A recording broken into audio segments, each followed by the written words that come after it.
Monarch programming एक तरह की माइंड कंट्रोल टेक्निक है। इसे कई ऑर्गेनाइजेशंस अपने हिडन एजेंडाज को फुलफ़िल करने के लिए अपने विक्टिम्स पे इस्तेमाल करते हैं। Monarch programming project MK ultra का कंटिन्यूएशन है, जिसे CIA ने डेवलप किया था, जिसे मिलिट्री और सिविलियंस पे इस्तेमाल किया गया था। इसका तरीक़ा बहुत ही दर्दनाक है, जो विक्टिम को ट्रॉमेटाइज़ करता है। ये बहुत ही खौफनाक तरीक़ा है विक्टिम को माइंड कंट्रोल स्लेव बनाने का। इस प्रोजेक्ट के कंप्लीट होते ही विक्टिम पूरी तरह से हैंडलर का स्लेव बन जाता है और वही करता है जो उसके हैंडलर्स चाहते हैं। इन्हें ट्रिगर करके तरह तरह के काम इनसे कराए जाते हैं। मैं इस वीडियो में आप लोगों को मोनार्क प्रोग्रामिंग के कुछ सिंबल्स और उसके कुछ मेथड्स को बताने जा रहा हूँ। मोनार्क प्रोग्रामिंग एक तरह की माइंड कंट्रोल टेक्निक है, जिसमें शैतानिक रिचुअल्स के साथ साथ मल्टीपल पर्सनालिटी डिसऑर्डर्स भी शामिल हैं। इसमें साइकोलॉजी के साथ अकल्ट रिचुअल्स और न्यूरोसाइंस को मिला के एक दूसरी पर्सनालिटी या कई मल्टीपल पर्सनालिटीज़ डेवलप की जाती है, जिसे उनके हैंडलर्स ट्रिगर और प्रोग्राम करते हैं। दुनिया भर के इलाइट्स मोनार्क स्लेव्स को मिलिट्री, सेक्स स्लेवरी और फिल्म इंडस्ट्रीज, इंटरटेनमेंट इंडस्ट्रीज़ में इस्तेमाल करते हैं। Egyptian book of the dead में माइंड कंट्रोल के अकल्ट रिचुअल्स लिखे हैं, जिसे सीक्रेट सोसाइटीज़ के मेंबर्स डीपली स्टडी करते हैं और फॉलो करते हैं। इस किताब में टॉर्चर और डर के ज़रिए ट्रॉमा क्रिएट करने का तरीक़ा मौजूद है और हिप्नोटिज़म के ड्रग्स और मंत्र मौजूद हैं। इन तरीक़ों को फॉलो करने से विक्टिम हैंडलर का स्लेव बन जाता है, उनका एक पपेट बन जाता है।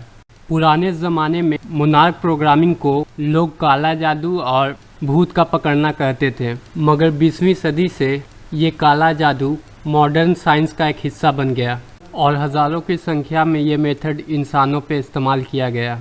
जोसेफ मेंगेल ने ट्रॉमा बेस्ड माइंड कंट्रोल पे स्टडीज़ करके उसके तरीक़े को इस्तेमाल किया। जोसेफ एक डॉक्टर था जो नाजी के कंसंट्रेशन कैंप में काम करता था। जोसेफ नाजी के SS सीक्रेट सोसाइटी का भी मेंबर था और कैंप में आने वाले कैदियों पे निगरानी रखना भी इसी का काम था। जोसेफ ये भी डिसाइड करता था कि किस कैदी को मारना है और किसे ग़ुलाम बनाना है। इसे कैदियों पे, ख़ास के बच्चों पे भयंकर एक्सपेरिमेंट्स करने के लिए जाना जाता था, जिस वजह से सब उसे एंजल ऑफ डेथ बुलाते थे। डॉक्टर जोसेफ मेंगेल का निक नेम डॉक्टर ग्रीन है, जिसे फादर ऑफ मोनार्क प्रोग्रामिंग का टाइटल भी मिला। ये कुछ डॉक्यूमेंट्स प्रोजेक्ट MK अल्ट्रा की एक्सपेरिमेंट्स की है। मोनार्क माइंड कंट्रोल नाम मोनार्क बटरफ्लाई से आया है। प्लीज़ आप मोनार्क माइंड कंट्रोल के ओरिजिन के बारे में जो यहाँ पे लिखा है वो ध्यान से पढ़ें। ट्रॉमा के ज़रिए विक्टिम को अपनी कोर पर्सनालिटी से डिसएसोसिएट किया जाता है, जिससे उनकी एक या एक से अधिक पर्सनालिटीज़ डेवलप हो जाती है। फिर हैंडलर्स उन्हें ट्रिगर करके अपने हिसाब से इस्तेमाल करते हैं। विक्टिम्स अपने हैंडलर्स को मास्टर्स या गॉड समझते हैं। रेप, एब्यूज़, टॉर्चर के ज़रिए और विक्टिम्स को कफीन, केजेस और बॉक्सेस में रख के उन्हें सिक्कड़ और रस्सी से बांध कर और पानी में डुबाते हैं, इलेक्ट्रिक शॉक देते हैं, उन्हें उल्टा लटकाते हैं, भूखा और प्यासा रखते हैं, सोने से रोकते हैं। LSD जैसे ड्रग और इंजेक्शंस के ज़रिए विक्टिम्स में कन्फ्यूज़न और इल्यूज़न पैदा करते हैं। उन्हें जहरीले केमिकल्स देकर उनमें दर्द और बीमारी पैदा करते हैं। उनके अंगों को खींचते हैं और उन्हें काटते हैं।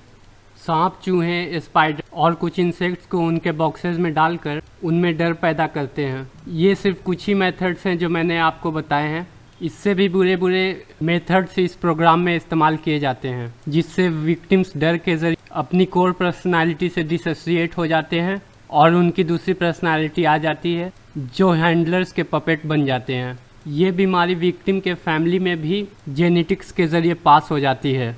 प्रोजेक्ट मोनार्क के लेवल्स इलेक्ट्रोएन्सेफलोग्राम EEG से एसोसिएटेड है, यानी अल्फ़ा, बीटा, डेल्टा, थीटा से एसोसिएटेड है। अल्फ़ा प्रोग्रामिंग विक्टिम के कोर पर्सनालिटी में ही रहती है। अल्फ़ा प्रोग्रामिंग से लेफ्ट ब्रेन और राइट ब्रेन में डिवीज़न हो जाता है, जिससे अल्फ़ा पर्सनालिटी डेवलप होती है, जो फिज़िकली और विजुअली बहुत शार्प और स्ट्रेंथ वाली होती है।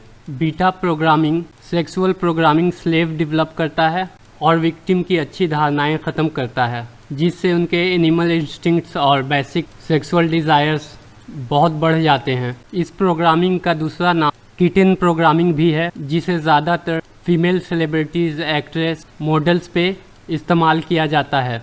फिल्मों में और गानों में जो सेलिब्रिटीज़ बिल्ली जैसे कपड़े पहनते हैं वो इनके किचन प्रोग्रामिंग के विक्टिम होते हैं। डेल्टा प्रोग्रामिंग को किलर प्रोग्रामिंग भी कहा जाता है, जो खास के स्पेशल एजेंट्स और इलाइट सोल्जर्स में प्रोग्राम किया जाता है। एग्जाम्पल में डेल्टा फोर्स, मोसाद और बटालियन मेंबर्स को इस प्रोग्रामिंग का विक्टिम बनाया जाता है। इन्हें ख़ास तौर से जंग में लड़ने और जंग में मरने के लिए ट्रेन किया जाता है। थेटा प्रोग्रामिंग साइकिक प्रोग्रामिंग है, जो सिर्फ शैतानिक फैमिली के मेंबर्स इस्तेमाल करते हैं, जिसे बायोमेडिकल डिवाइस, ब्रेन इम्प्लांट्स और माइक्रोवेव और इलेक्ट्रोमैग्नेटिक्स के एनर्जी लेजर्स के ज़रिए विक्टिम्स में थॉट्स इम्प्लांट किए जाते हैं।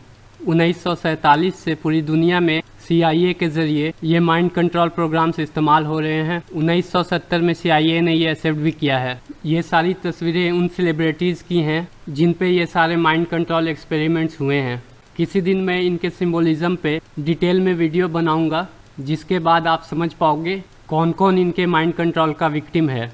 The Manchurian candidate movie CIA के इस माइंड कंट्रोल पे बनी है। मेंटल डिसऑर्डर्स, खास के multiple personality disorder, human made disease है और मूवीज़ के सिंबल के ज़रिए ये डिसऑर्डर हम लोगों में भी प्लांट किया जा रहा है। फ़िलहाल के लिए बस इतना ही। Thank you.